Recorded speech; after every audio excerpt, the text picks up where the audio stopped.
So last week we talked about doing a manipulation of the subcranial spine through our assessment and treatment techniques, but today I actually want to show you how to do a grade 5 thrust manipulation of the atlas on the axis to improve neck rotation. So if you haven't already, please be sure that you are doing a vertebral artery test, even though some research out there shows that that test is a little bit more provocative and a little bit more aggressive than the actual manipulation.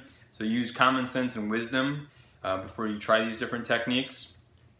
And also make sure that you're assessing the subcranial spine and that your patient needs this technique before you actually do a manipulation. So stay tuned for the next video.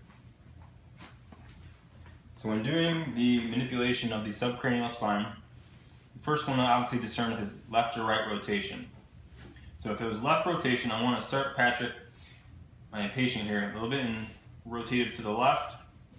And you want to kind of side bend him back down to the right here. And from here I want to kind of get up on the atlas, and I'm going to try to aim up towards his eyeball, maybe a little bit up towards his lip into the manipulation. So from here we want to lock out that mid-cervical spine, and then from here it's just a quick thrust, but you want to find where the tension is. So here I feel tension where I could get a good manipulation, versus here I don't have anything. It's just probably not going to go.